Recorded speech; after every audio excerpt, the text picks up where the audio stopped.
मी प्रकाश कानोजे समाजसेवक नाशिकमधून आज मी आपल्या पुढे खूप गंभीर विषय घेऊन आलेलो आहे. हा खूप गरजेचा आहे.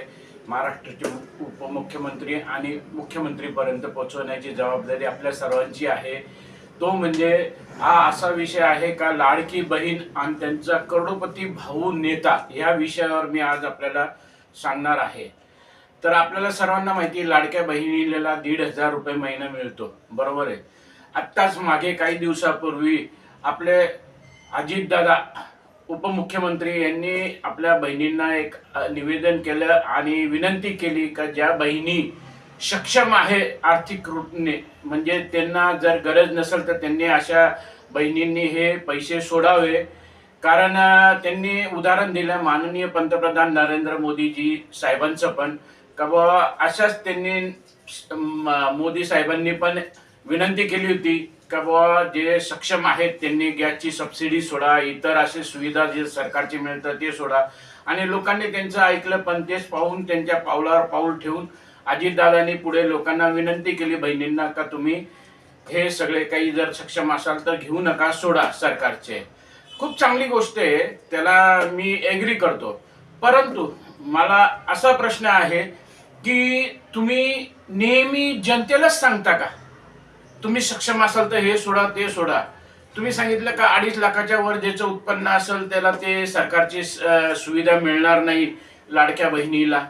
तुम्ही करोडपती असताना तुम्हाला काही निकष वगैरे आहे का नाही का? म्हणजे तुम्हाला किती करोडपती आहेत, तुम्हाला पगार मिळाला पाहिजे का, पेन्शन मिळाली पाहिजे का नाही मिळाली पाहिजे, इतर खर्च तुम्ही रेल्वे तिकीट घेतात, विमान तिकीट घेतात, घरभाडं, इतर खर्च, कॅन्टीन मध्ये तुम्हाला 10-15% मध्ये जेवण भेटतं. जी 200ची थाळी असेल ती 5-50 रुपयाला तुम्हाला भेटते.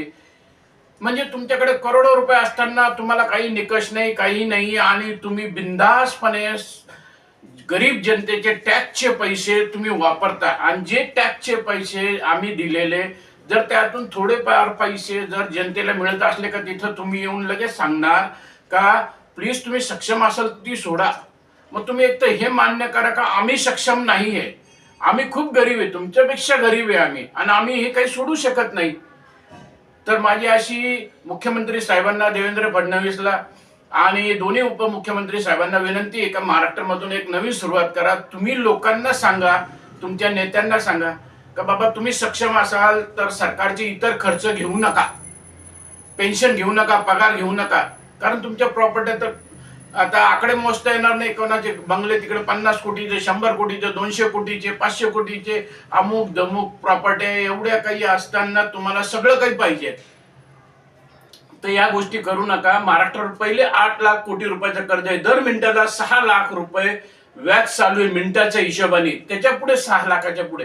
मग अजून कर्जाचा बोजा. तुम्ही सक्षम आहे ना, आम्हाला सांगण्याआधी तुम्ही तुमचं बघा ना. तुम्ही आज आम्हाला, आमचं असं म्हणणं आहे पूर्ण जनतेच्या वतीने मी बोलतो, महाराष्ट्राच्या 13 कोटी जनतेच्या वतीने, का आज तुम्ही आपले सगळे जे सरकारच्या सुविधा आहे तुम्ही सक्षम आहात आर्थिक रूप मी. धन दांडे 7 पिढ्या बसून खातील तरी संपणार नाही. मग या सगळ्या सोडा. आणि माझी जनतेला विनंती आहे का आपणही जर वाटतं हे योग्य आहे आणि महाराष्ट्राची एक नवीन सुरुवात होऊ शकते राजकारणात, तर हा व्हिडिओ कमेंटसह पुढे लोकांना फॉरवर्ड करा, खूप गरजेचं आहे. प्लीज माझी हात जोडून विनंती आहे.